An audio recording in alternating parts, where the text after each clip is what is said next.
자, 그 다음에 이제 2부에서 어떻게 하면 행복해질 수 있는지를 이제 말하는데 1부에 나오는 거 있죠. 이걸 이제 안 하면 돼요. 자, 다시 앞으로 가보면 내 안에만 갇혀있지 말고 이유 없이 불행할 필요가 없는 거예요. 그리고 이제 불행한 이유를 찾아보면 마땅히 내가 지금 불행해야 될 이유가 없거든요. 그거를 받아들이고 나면 불행하지 않아요.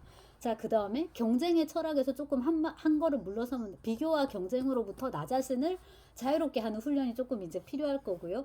그 다음에 인생의 끝, 권태, 그 지루함, 따분함에 대해서 이제 말씀을 드렸잖아요. 사실 이걸 평온한 상태로, 각성 수준이 너무 높아도 공부가 안 되고 너무 낮아도 공부가 안 된다.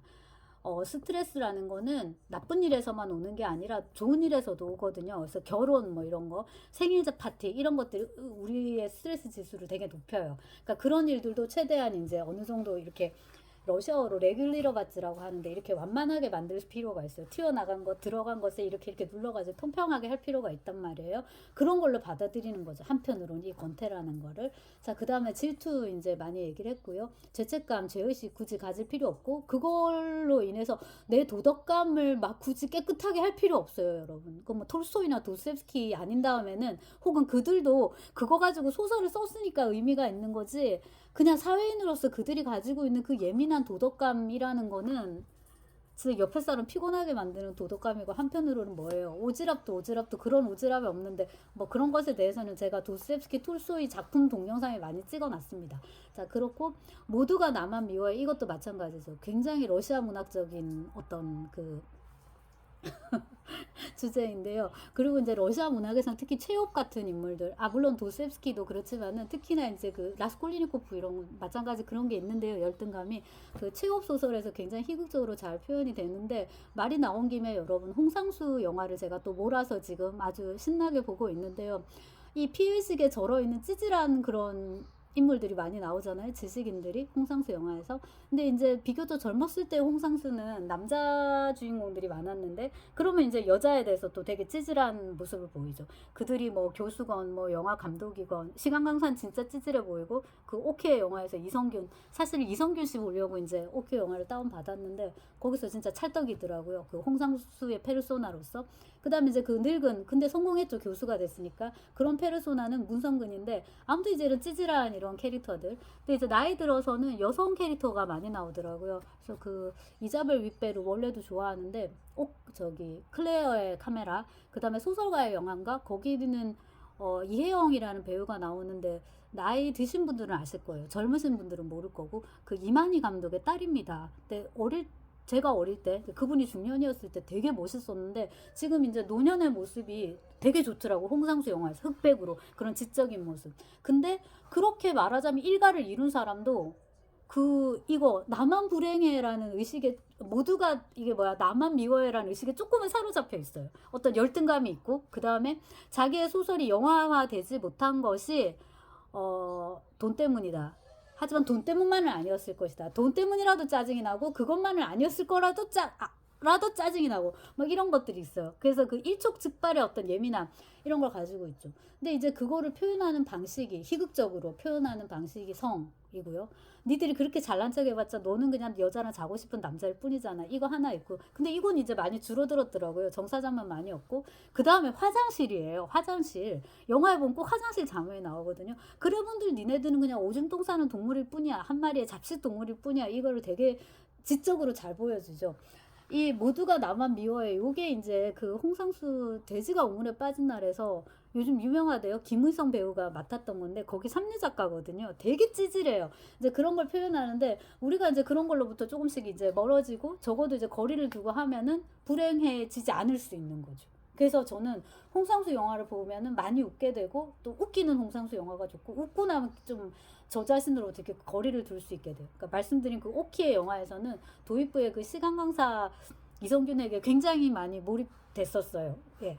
자, 그렇고, 그 다음에 이제 세상과 불화하는 요런 대목들, 요런 것들이 이제 우리가 각자, 특히나 이제 나이가 들수록 자기만의 어떤 방식을 터득할 필요가 있는 것 같아요. 내가 제일 예민한 부분이 뭔지를 찾고, 그것으로부터 내가 어떻게 이제 거리를 둘지를 이제 찾고, 그리고 이제 행복으로 가는 길을 이제 찾아야 되는데요. 여기도 보면은 챕터가 되게 많아요. 근데 이제 제가 말씀드렸다시피 일부의 안티테제를 뒤집으면 이제 이게 테제가 되니까, 자, 요런데요. 행복으로 가는 길에 인간이 느끼는 행복, 열정이 행복을 만든다. 사랑의 기쁨, 좋은 부모가 되려면 일하는 사람이 덜 불행하다. 폭넓은 관심, 튼튼한 인생, 노력과 체념 사이, 나는 행복한 존재다. 인데요. 이제 다 어느 정도 우리가 다 짐작이 되는 그런 내용인데 제일 마음에 저는 드는 게 일하는 사람이 덜 불행하다예요. 반드시 일을 해야 되고요. 우리가 돈 때문에만 일하는 건 아닌 것 같아요. 자아 성취, 뭐 밖에 출퇴근하고 그 다음에 뭐야. 저 사람 1년 내도록 점심 약속 진짜 딱 한 번 잡았더라고요. 작년에. 2번이었는데요. 이제 그 한 번은 학생이 온 거여가지고 사실 제가 이렇게 뭘 했다고 할 수 없는 상황이어서 이런 경우라도 이렇게 사람을 안 만나는 경우라 해도 내가 어딘가에 소속되어 있다란 어떤 그런 느낌들이 필요하거든요. 사람마다 다르겠지만 좀 그런 것들이 있고 물론 학생들을 만난다고는 하진 않아요. 그건 이제 강의이기 때문에 좀 다르고요. 그래서 무조건 저는 일을 해야 된다고 보고 7순이든 8순이든 할 수 있는 일이 있으면 또한 의향이 있으면 가능하면 일을 하는 게 좋다고 보고요. 진짜 아프더라도 더 그렇고요. 자, 그 다음에 이것도 와닿았는데 노력과 체념 사이 16장인데요. 아무리 노력해도 안 되는 것이 있다 라는 것에 대해서 체념할 필요도 있고요. 또 체념을 하더라도 예컨대 뭐 요즘 주변에 아픈 사람 많으니까 저 지금 외사촌도 지금 췌장암이라 그러시던데 네, 뭐 말기라 하시더라고요. 근데 뭐 이미 알츠하이머 진단도 받으신 상태고, 네, 뭐 뭐 아쉬울 게 없어요. 그러니까 자 그런 상황에서 이제 적절히 체념하는 거죠. 체념하고 이 순간에 우리가 이제 할 수 있는 게 무엇인가에 대해서 이제 고민을 해야 되는데 뭐 말을 하다 보니까 네, 책이 옆에 없죠? 그 톨스토이의 이반 일리치의 죽음 제가 다시 한번 이제 선전하면 그런 거죠. 암 판정을 받았다. 이제 암입니다. 앞으로 살 날이 몇 달 안 남았습니다. 라고 했을 때 체념이 필요한 거죠. 네, 체념이 필요하고 그래서 책을 샀습니다.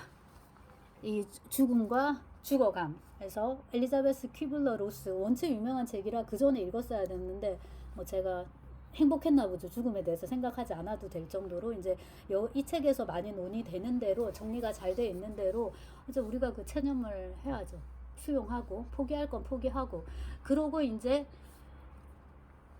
죽음이 찾아오기 전까지 이제 얼만큼 또 살아야 되니까 그동안은 이제 노력해야 되는 거죠. 요게 이제 중요한 것 같고요. 마지막에 이 러셀이 말을 하는 게 나는 행복한 존재다. 이 챕터에서 얘기하는 건 뭐냐 하면은 행복이라는 거는요, 그냥 오는 게 아니다. 이것은 컨퀘스트, 정복해야 되는 거다. 그러니까 내가 투쟁해가지고 쟁취해야 되는 거예요. 뭐하고 투쟁해야 되죠?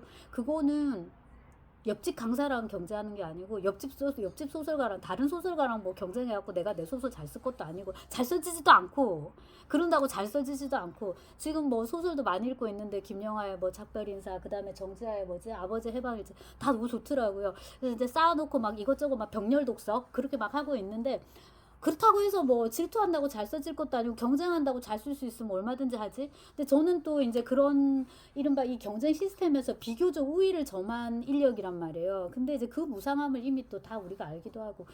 그러니까 나를 행복하게 만들지 못하는 요소들을 하나씩 뭡니까? 이런 망치로 이렇게 탁탁탁탁탁 이렇게 탁탁탁탁탁 때려 부시면서 뭡니까? 행복을 하나씩 이제 손에 넣는 거예요. 그래서 행복은 노력을 통해서 쟁취하는 것이다. 그래서 내가 살아보니까 이러이러한 것들이 나를 불행하게 만들었더라. 그리고 이러이러한 식으로 살면은 뭐야? 행복하지 않고 그래도 이제 최대한 불행하지 않고 최대한 행복하게 살 수 있다라는 거를 이제 이 중년의 철학자가 얘기하는 거죠. 요즘식 개념으로 중년이고요. 사실 러셀이 살았을 때를 생각하면 이건 노년이에요. 왜냐면 이게 58세인가에 나왔더라고요. 그럼 뭐 쓰는 시간은 한 50대 한 중반 뭐 이때 썼을 거 아니에요. 그리고 그 러셀의 생물 연도를 보면은 요즘으로 치면 100살 넘게 사신 거예요. 1872에 태어나서 1970에 죽었는데 2년만 더 살았으면 이거는 한 세기를 살다 가는 거잖아요. 근데 이런 식의 어떤 그 마인드, 이런 식의 그러니까 정신을 가졌으면은 뭐, 네, 뭐 요즘 같았으면 한 120, 130까지 사셨겠다라는 그런 생각이 들고 그 노력과 체념 사이에서 중용에 대해서 나오거든요. 이 중용은 시시껄렁하고 좀 뜨뜻미지근하고 재미없잖아요. 하지만 이제 살아보면은 우리 중년 이후에는 이런 것들이 되게 필요하다는 생각을 하게 되고 그 중용에 대해서라면 김영민 선생님이 책이 또 하나 있어요. 주역 해설서까지는 아니지만은 그래도 이제 비교적 이런 내용들을 많이 담고 있는 그다음에 그 사람 특유의 어떤 문체가 있어서 재밌게 읽을 수 있는 책이 있는데 제 책 집에 있죠. 저쪽에 있는데 가지러 가진 않겠습니다. 지금 왜냐면 이제 러셀에 대해서 얘기를 하는 거니까. 그래서 여러분도 뭐 요즘 이렇다 할 어떤 뭐 자기계발서나 이런 심리 상담 같은 그런 내용들이 담긴 좋은 책들 많은데 뭐 이건 고전이니까 허영이라고 해도 좋을 거예요. 고전에 대한 어떤 허영이라고 해도 좋을 텐데 한번 읽어보시면 좋겠어요. 진짜로 너무 잘 읽히고 예. 그리고 문장 하나하나가 다 알찼고 오히려 이렇게 더 꼼꼼하게 좀 받아 적을 시간이 좀 부족해서 그것이 좀 아쉽습니다.